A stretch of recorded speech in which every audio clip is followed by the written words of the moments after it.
2021년 5월 19일 새벽 본문 말씀은 잠언 10장 18절에서 32절 말씀입니다. 미움을 감추는 자는 거짓된 입술을 가진 자요 중상하는 자는 미련한 자이니라. 말이 많으면 허물을 면하기 어려우나 그 입술을 제어하는 자는 지혜가 있느니라. 의인의 혀는 수능과 같거니와 악인의 마음은 가치가 적으니라. 의인의 입술은 여러 사람을 교육하나 미련한 자는 지식이 없어 죽느니라. 여호와께서 주시는 복은 사람을 부하게 하고 근심을 겸하여 주지 아니하시느니라. 미련한 자는 행악으로 낙을 삼는 것 같이 명철한 자는 지혜로 낙을 삼느니라. 악인에게는 그의 두려워하는 것이 임하거니와 의인은 그 원하는 것이 이루어지느니라. 회오리 바람이 지나가면 악인은 없어져도 의인은 영원한 기초 같으니라. 게으른 자는 그 부리는 사람에게 마치 이의 식초 같고 눈의 연기 같으니라.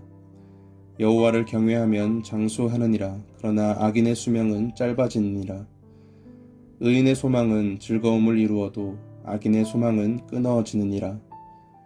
여호와의 도가 정직한 자에게는 산성이요 행악하는 자에게는 멸망이니라. 의인은 영영이 이동되지 아니하여도 악인은 땅에 거하지 못하게 되느니라. 의인의 입은 지혜를 내어도 패역한 혀는 배임을 당할 것이니라. 의인의 입술은 기쁘게 할 것을 알거늘 악인의 입은 패역을 말하느니라. 아멘. 네, 성도 여러분 반갑습니다. 2021년 5월 19일 수요일 아침입니다. 오늘도 우리 주님과 동행하시기를 그리고 승리하시기를 간절히 바라겠습니다. 오늘 함께 나눌 말씀의 제목은 지혜가 말하는 법입니다. 여러분, 지혜는 눈에 보입니까? 안 보입니다. 바람은 눈에 보입니까? 안 보입니다. 그런데 바람의 존재 알 수 있죠? 마찬가지로 지혜는 눈에 보이지 않지만 저분 참 지혜롭다 아니다 알 수 있습니다. 어떻게 알 수 있을까요? 요 입이요. 이 정확히 말하면 혀죠. 이 혀로 어떻게 말하는가 보면 그 지혜가 나옵니다. 자, 오늘 의인의 혀 사용법, 지혜로운 사람의 혀 사용법에 대해서 말씀합니다. 첫째로 의인은 혀를 사용할 때 어떻게 사용하는가? 첫째, 사용하지 않습니다. 아니, 의인이 혀를 사용한다면서. 네. 첫 번째가 뭐냐면 의인은 혀를 사용하지 않습니다. 다시 말해 혀를 사용하지 않아요. 말을 하지 않아요. 그게 의인의 지혜입니다. 오늘 본문 19절 말씀입니다. 말이 많으면 허물을 면하기 어려우나 그 입술을 제어하는 자는 지혜가 있느니라. 여기 입술을 제어한다 이 말이 뭔 말일까요? 말을 한다는 걸까요? 안 한다는 걸까요? 안 한다는 겁니다. 입술을 제어하는 자가 지혜가 있는 거지. 내가 마치 핸들을 쥐고 입술을 이쪽으로 저쪽으로 이 말했다가 저 말했다가 그게 지혜가 아니라는 겁니다. 우리는 운전에서 중요한 게 핸들에 있는 것처럼 생각할 때가 많은 것 같아요. 아니요. 물론 이것도 잘해야 되겠지만 운전을 할 때 중요한 것은 브레이크입니다. 제동장치입니다. 우리가 살면서 주로 어떤 실수 많이 하나요? 꼭 안 해도 될 말인데 해서 후회하나요? 해야 할 말이었는데 안 해서 후회하나요? 네, 전자의 경우가 많을 겁니다. 안 해도 될 말인데 더 해가지고 꼭 그 말을 했어야 했나 이런 후회를 할 때가 참 많습니다. 여러분 무술 영화를 보니까요. 무협 영화죠. 고수들이 나옵니다. 무림의 고수들. 이 고수들에게 한 가지 특징이 있죠. 싸울 때 어떻게 합니까? 칼을 쫙 뽑습니까? 고수들은요. 최대한 참을 때까지 참습니다. 칼을 이 칼집에서 안 빼요. 고수가 칼을 빼내는 순간 이제 다 끝나는 겁니다. 여러분 서점에 가시면요. 어떤 제목들이 많죠? 말 잘하는 법. 그렇죠? 소통 잘하는 법, 설득 잘하는 법, 프레젠테이션 잘하는 법. 뭐 요런 얘기. 말을 어떻게 하는가 하는 것이 지혜인 것처럼 얘기합니다. 성경은 다르게 얘기해요. 성경은 말을 잘하는 법을 가르쳐 주기보다는 먼저 말을 하지 말라고 얘기합니다. 말을 제어하래요. 여러분 운전을 배울 때 엑셀 밟는 법부터 배우세요? 브레이크 밟는 법부터 배우세요? 예, 브레이크죠. 여러분 정말 지혜롭고 싶으세요? 브레이크를 거세요. 여기다가 제동 장치 여기다가 말하지 마세요. 예. 그걸 성경에서 또 다른 말로 재갈을 물린다 그래요. 시편 139편 1절 다윗의 시입니다. 내가 말하기를 나의 행위를 조심하여 내 혀로 범죄하지 아니하리니 악인이 내 앞에 있을 때 내가 내 입에 뭐예요?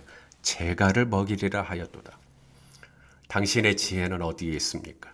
이 말했다 저 말했다 하는 거에 있지 않다는 거예요. 이 말을 이렇게 할까 저렇게 할까 있지 않다는 거예요. 지혜는 말하지 않는 겁니다. 그 다음 두 번째, 의인의 혀 사용법. 첫째는 의인은 혀를 사용하지 않습니다. 두 번째, 의인은 혀를 사용하되 진실만 얘기합니다. 자, 18절 말씀입니다. 미움을 감추는 자는 거짓된 입술을 가진 자요. 중상하는 자는 미련한 자이니라. 자, 거짓된 입술이 뭐라고요? 미움을 감추는 자. 이게 밉거든요. 나는 그 사람 되게 미워요. 그런데 딱 그 사람이 내 앞에 나타나면 미움을 감추기 위해서 온갖 아양을 떤다는 이야기입니다. 그 사람이 없을 때는 아예 신랄하게 험담을 했다가도 정작 그 사람이 나타나면 언제 그 말을 했냐는 듯이 그 사람을 추켜 세우는 사람들, 떠오르는 사람들 있지 않습니까, 혹시? 의인은 그렇게 혀를 사용하지 않습니다. 의인은 혀를 사용할 때 누군가가 그 자리에 없을 때 내가 그 사람 앞에서 대놓고 할 수 없는 얘기라면 그 사람이 없어도 하지 않습니다. 의인의 혀를 그렇게 사용합니다. 20절 말씀입니다. 의인의 혀는 순은과 같거니와 악인의 마음은 가치가 적으니라. 여러분 순은이라고 했습니다. 은이 순은이 되려면 은이 몇 프로여야 되죠? 은이 한 99.999% 정도 되고 나머지 이물질이 한 0.00001% 정도 되면 순은인가요? 아니죠. 순은이라는 말은 100%가 다 은이어야 된다는 이야기입니다. 여러분 의인은 그렇게 얘기하는 것입니다.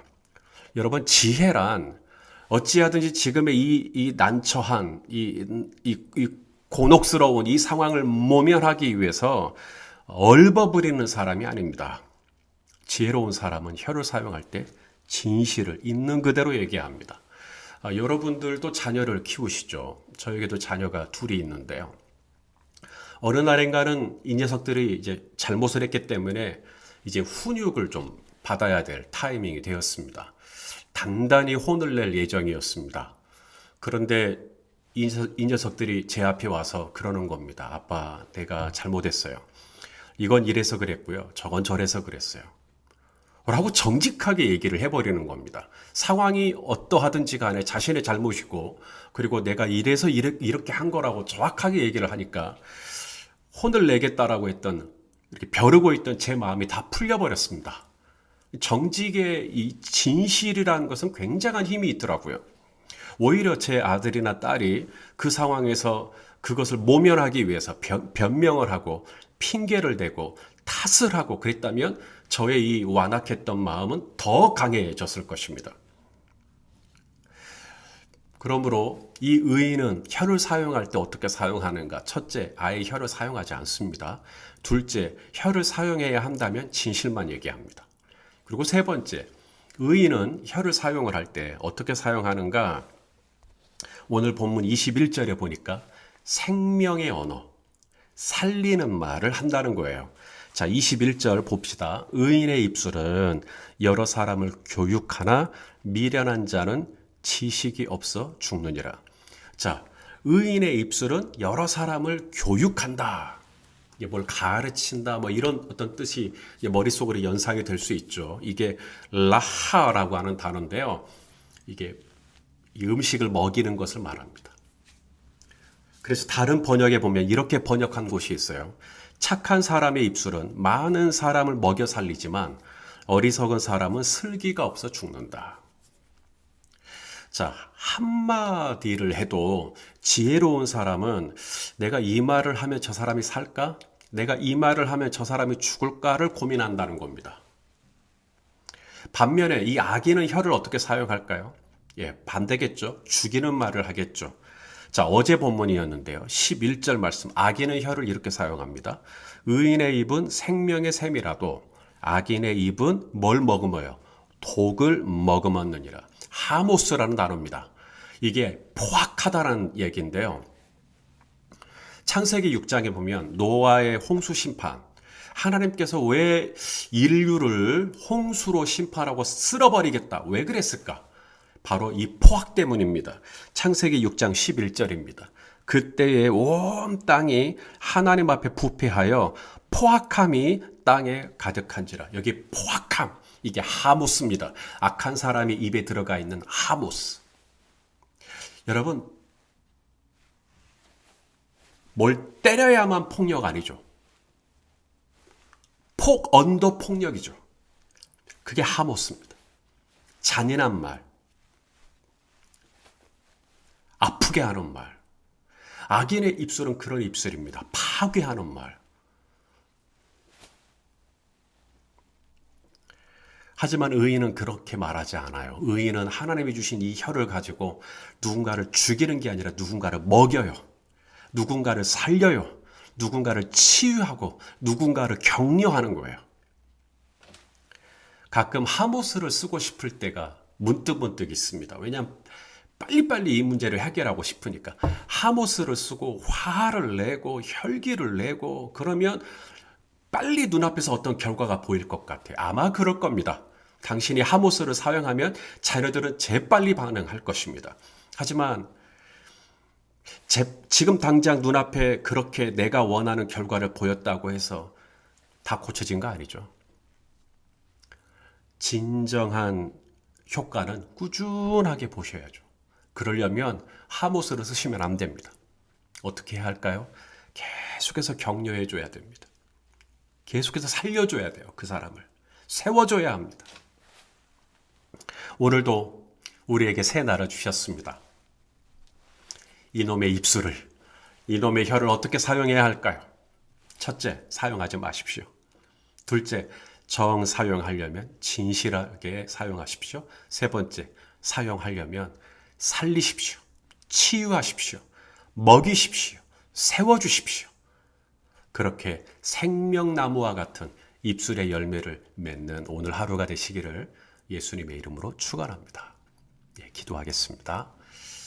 아버지 하나님, 오늘도 우리에게 말을 할 수 있게 해주셔서 감사합니다. 말하고 싶어도 주께서 건강 주시지 않으면 말할 수 없는데 또 이렇게 혀를 가지고 말할 수 있게 해주셨으니 이제 이 혀를 잘 사용하기를 원합니다.